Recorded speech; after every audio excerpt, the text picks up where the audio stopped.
दोस्तों, अगर आपके फ़ोन पर भी इस प्रकार का मैसेज आया है तो समझ जाओ आपके बैंक पर लीन लग चुका है। आज की वीडियो में इसी टॉपिक पर बात करने वाला हूँ कि लीन क्या होता है, लीन क्यों लगता है और इसे कैसे हटाया जाता है। तो दोस्तों, मैं हूँ अभिषेक और आप देख रहे हैं आपका अपना चैनल टेक अभी।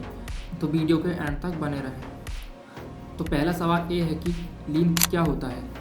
तो दोस्तों, सिंपली भाषा में लीन का मतलब होता है कि बैंक आपके कुछ पैसे टेम्पररी ब्लॉक कर देते हैं।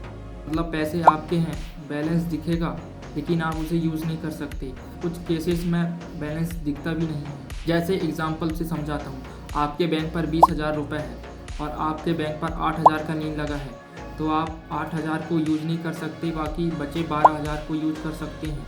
जब तक उस 8,000 से लीन मार्क हट नहीं जाता तब तक आप उस पैसे के यूज़ नहीं कर सकते। दूसरा सवाल ये कि लीन क्यों लगता है। इन कारणों के कारण बैंक आपका अमाउंट होल्ड करता है।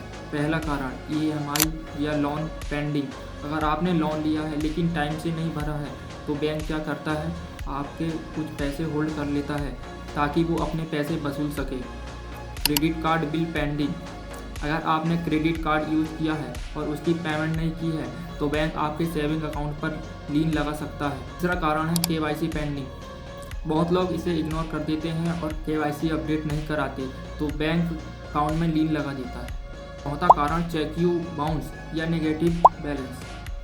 अगर आपके बैंक में चेक यू बाउंस हुआ है या आपके बैंक पर कुछ अमाउंट माइनस पर चले गए हैं तब भी बैंक आपके अकाउंट पर लीन लगा सकता है। पांचवा, लीगल या कोर्ट ऑर्डर। अगर कोर्ट की तरफ से ऑर्डर आता है कि आपके बैंक पर लीन लगाया जाए तब भी बैंक आपके अकाउंट पर लीन लगा सकता है।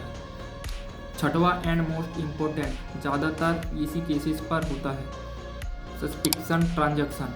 अगर बैंक को लगे कि आपके अकाउंट पर सस्पिक्शन एक्टिविटी हो रही है तो सिक्योरिटी के लिए बैंक आपके अकाउंट पर लीन लगा सकता है। इन्हीं कारणों के कारण बैंक आपके अकाउंट पर लीन लगा सकता है।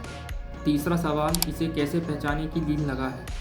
पहला तरीका, अगर आपके अकाउंट पर बैलेंस दिख रहा है लेकिन आप उसे विड्रॉल नहीं कर पा रहे हैं या ऑनलाइन कोई भी ट्रांजैक्शन नहीं कर पा रहे हैं, उस पर लिख के आ रहा है इनफ्लेट बैलेंस या लो बैलेंस, तो 100% आपके बैंक पर लीन लगा है। चौथा सवाल कि लीन कैसे हटाएं।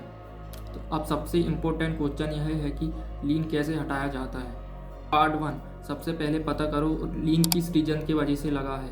पता करने के लिए आप अपने बैंक के ऑनलाइन ऐप को यूज़ कर सकते हैं या आपके नियरेस्ट ब्रांच पर जाकर भी पता कर सकते हैं। पार्ट 2, प्रॉब्लम सॉल्व करो। EMI पेंडिंग है तो पेमेंट करो, क्रेडिट कार्ड ड्यू है तो उसे क्लियर करो, KYC पेंडिंग है तो KYC अपडेट करो।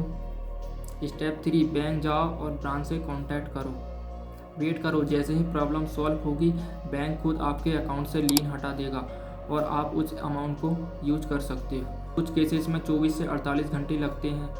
तो दोस्तों, अब आपको क्लियर हो गया होगा कि बैंक पर लीन क्यों लगता है, लीन क्या होता है और इसे कैसे हटाते हैं। अगर वीडियो यूज़फुल लगी है तो लाइक करो, शेयर करो और चैनल को सब्सक्राइब करना मत भूलना। टेक अभी मिलते हैं एक और वीडियो में, तब तक के लिए बाय।